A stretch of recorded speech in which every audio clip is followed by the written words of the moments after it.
မင်္ဂလာပါတတမမီတို့ရေပုံမြင်တဲ့ YouTube channel လေးကနေကြိုဆိုပါရစေဒီနေ့မှာတော့ဦးကတတမမီတို့ကိုပုတ်တင်ညိုနဲ့မိမချောလေးဆိုတဲ့ပုံမြင်လေးကိုပြောပြသွားမယ်နော်ကဲစလိုက်ကြရအောင်ဟိုးရှေ့တုန်းကတဲ့အမျိုးသမီးတစ်ယောက်ဟာ9နှစ်နဲ့9လကိုဝင်လွယ်ပြီးတော့တကယ်မွေးလာတဲ့အခါမှာလူလေးမဟုတ်ပဲပုတ်တင်ညိုလေးတစ်ကောင်ကိုမွေးဖွားလာခဲ့တယ်အဲ့လိုမွေးပြီးချင်းမှာပဲအဲ့ဒီအမျိုးသမီးရဲ့ကန်ဆိုးစွာနဲ့ဆုံးသွားရှာတယ်တဲ့ဒါကြောင့်မလို့အဖွားကြီးတယောက်ကနေပြီးတော့ဒီပုတ်တင်ညိုလေးကိုကြီးလာတဲ့အထိကိုသူကကျိုးမွေးပြုစုဆောင်းလျှောက်ခဲ့ရတယ်တဲ့ဒီနေ့မှာတော့ပုတ်တင်ညိုလေးကသူ့အဖွားကို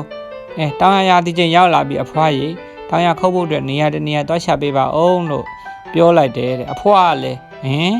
းမြေမှာခြေမမရှိလက်မမရှိပဲနဲ့ဘလို့လို့တောင်ရသွားခုတ်စားမလဲဟဲ့ဆိုပြီးတော့ပြန်အော်ပါလေရောအဲ့တော့ပုတ်တင်ညိုမြေးလေးကလည်းသူကအဖွားကိုပြန်ပြီးတော့အဖွားကလည်းကျွန်တော်တောင်းထဲမှာရွတ်တင်သွားပါအဖွားကိုကျွန်တော်တောင်းရခုတ်ကူမယ်ဆိုပြီးတော့အခါကပြောရှာလေရဲ့ဒါကြောင့်မလို့အဖွားကလည်းသူ့မြေးလေးကိုဘလို့မှပြောမရတဲ့အဆုံးတောင်းရတဲ့ကိုတောင်းထဲကိုထည့်ပြီးတော့တောင်းရတဲ့ကိုခေါ်သွားတယ်တဲ့တောင်ရလဲရောက်ရောပုတ်တင်ညိုလေးကသူ့အဖွားကိုညနေကျရင်ကျွန်တော်ကိုလာကြိုးပါခုတော့အဖွားပြန်တော့အိမ်ကိုပြန်တော့ဆိုပြီးတော့ပြောလိုက်တယ်အဖွားလဲတောင်ရထဲမှာပုတ်တင်ညိုလေးကိုထားခဲ့ပြီးတော့အိမ်ကိုပြန်သွားရှာတယ်အဲ့တော့အဖွားပြန်သွားတဲ့အခါမှာဒီပုတ်တင်ညိုလေးကသူ့ကိုယ်သူအလုံးတရာမှချောမောလှပတဲ့လူလင်ပြိုးလေးဖြစ်အသွင်ပြောင်းလိုက်တယ်တဲ့အဲ့လိုချိန်မှာပဲသူကတထေးသမီး9ယောက်ပေါ့နော်ရွာတထေးသမီး9ယောက်ကတယောက်တနေရာစီအသီးတွေပန်းတွေတစ်ဥတစ်ဖူတွေခူးဖို့ဆိုပြီးတော့ရှာဖို့ဆိုပြီးတော့တောထဲကိုထွက်လာတယ်တောထဲထွက်လာတဲ့အခါမှာအဲ့တထေးသမီး9ယောက်ရဲ့အငယ်ဆုံးတထေးသမီးလေးကလူလင်ပြိုးလေးနဲ့တွားပြီးတော့မထင်မဖက်တောထဲတနေရာမှာတွားဆုံနေတာပေါ့ကွယ်အဲ့လိုတွားဆုံရင်းနဲ့သူတို့2ယောက်ကတယောက်နဲ့တယောက်ပျော်ရွှင်ရွှင်နဲ့အတူတူဆော့ကစားပြီးတော့ညနေဆောင်တဲ့အထိတူတူနေသွားကြတယ်ညနေလဲစောင်းလာတဲ့အခါမှာပေါ့နော်ပုတ်တင်ညိုကလေးကမိမချောလေးခမပြန်နှင့်မှာတော့ညနေလဲစောင်းသွားပြီကျွန်တော်အဖွားဒါပြန်ခေါ်တော့မယ်ဆိုပြီးတော့မိမချောလေးကိုပြောလိုက်တယ်တဲ့အဲ့ဒါနဲ့ပုတ်တင်ညိုလေးကမိမချောလေးကိုပြောပြီးတော့လူကနေပြီးတော့ဒီပုတ်တင်ညိုလေးအရောင်ပြန်ပြီးတော့ဖြစ်သွားပြီးတော့သူကတောင်းတယ်ကိုဝင်နေလိုက်တော့တယ်ညနေလဲစောင်းရအောင်အဖွားသူ့ကိုတောင်းနဲ့ခေါ်ပြီးတော့အိမ်ကိုပြန်ခေါ်သွားတယ်တဲ့တထေးသမီးလေးကလည်းသူ့အိမ်သူပြန်သွားချတာပေါ့ကွယ်ညနေဆောင်တော့အဖွားကသူ့ကိုတောင်ရထဲမှာချသွားတဲ့အခါမှာသူကတောင်းပေါ်ကနေ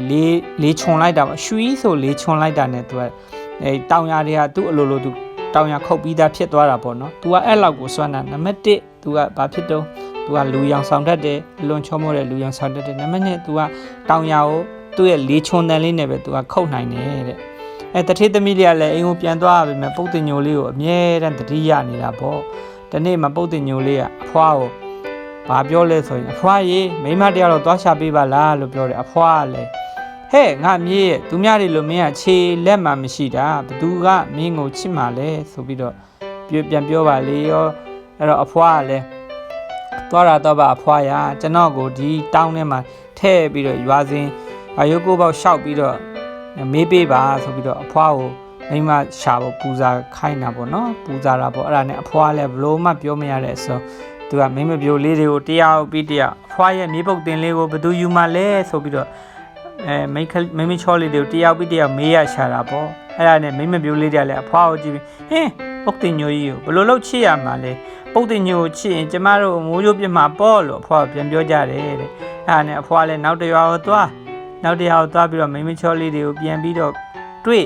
ပြီးတော့အဲ့လိုပဲဦးနာပုံစံလိုပဲငါမြေပုတ်တင်လေးကိုဘသူလိုချင်လဲဘသူလက်ထက်ချင်လဲဆိုပြီးတော့ထပ်မေးတာပေါ့နော်အဲ့လိုထပ်မေးတဲ့အခါမှလည်းအဲ့လိုပဲဒီမိမချောလေးတာပုတ်တင်ညိုဘယ်လိုချစ်လို့ရမှာလဲပုတ်တင်ညိုချစ်မိုးကြိုးပြစ်ခံမှာပေါ့ကြံကြီးစီရဆိုပြန်ပြောပါလေအဲ့လိုနဲ့နောက်တစ်ယောက်ကိုမေးလဲပုတ်တင်ညိုချင်းသေးကြီးကကျမတို့ကိုက်ဆက်သွားမယ်တချို့ကလည်းပုတ်တင်ညိုချင်းပုတ်တင်ညိုလက်ထက်ရင်ကျမတို့မွေရကိုက်ဆက်သွားမယ်စသဖြင့်တချို့ကလည်းမိချောင်းငါစားခံမှာပေါ့စသဖြင့်ပြောကြတာပေါ့နော်အလိုနဲ့တချို့ကလည်းချိုမိန်ကလေးကြတယ်ပုတ်တင်ညိုရပုတ်တင်ညိုကကျမတို့ဘလို့လို့ရှာဖွေလှုပ်ကျွေးနိုင်မှာမလို့ဆိုပြီးတော့ပြန်ပြီးတော့အဲ့လိုပဲဘူးမှဒီပုတ်တင်ညိုလေးကိုလက်မခံဘူးပေါ့နော်ဒါပေမဲ့တထေးသမီးအငယ်ဆုံးတယောက်နဲ့တွေ့တဲ့အခါမှာအဖွားရဲ့မြေပုတ်တင်လေးကိုသမီးယူမယ်ညီမကျမယူမယ်ဆိုပြီးတော့ပြောပါလေရောအဲ့ဒါနဲ့မြေပုတ်တင်လေးနဲ့ မိမိချောလေးနဲ့လက်ထပ်ပေးလိုက်တာပေါ့နော်လက်ထပ်ပေးလိုက်ခဲ့ရစားပြီးတော့သူကပုတ်တင်ညိုလေးနဲ့တထေးသမီးကအိမ်အောင်ပြုကြတူလက်ထပ်ပြီးတော့နေထိုင်ကြတယ်တနေ့မှာတော့တဲ့အဲ့ဒီတထေးသမီးလေးကမီးမွှေးလို့ပုတ်တင်ညိုကပူအိုက်တဲ့အခါမှာပေါ့နော်အဲ့ပုတ်တင်ညိုရဲ့အခွန်ပြင်ကိုထွက်လိုက်တယ်ရုတ်တရက်ကြီးအိုက်လို့ထွက်လိုက်တဲ့အချိန်မှာသူကဘာအလွန်တရာ तू ကလူရောင်လဲဆောင်တတ်တယ်ဆိုတော့ तू ကအလွန်တရာမှချောမောလာပါတယ်ယောက်ျားတစ်ယောက်ဖြစ်သွားအဲ့မှာတင် तू ဇနီးကအဲ့ဒီအခွန်ကိုမီးနဲ့ရှို့ပလိုက်တယ်ပုတ်တင်ညိုရဲ့အခွန်မီးနဲ့ရှို့လိုက်တယ်မီးနဲ့လည်းရှို့လိုက်တဲ့အခါမှာ तू ကအခွန်ထဲကိုပြန်ပြီးတော့ဝင်လို့မရတော့ဘူးပုတ်တင်ညိုကအဲ့ဒါကြောင့်မလို့ဒီပုတ်တင်ညိုလေးကလည်းတစ်သက်လုံးလူသားအဖြစ်နဲ့နေလိုက်ရတာပေါ့ကွယ်ပြီးတော့သူတို့ဇနီးမောင်နှံလည်းချစ်ချစ်ခင်ခင်နဲ့တဘွားလုံးအတူတူလက်တွဲပြီးတော့နေထိုင်သွားကြရတာပေါ့ကွယ်အဲ့တော့ဒါပုံမြင်လေးကတော့ဒါပါပဲသတ္တမီတို့ရေအဲ့တော့ဒီပုံမြင်လေးထဲမှာ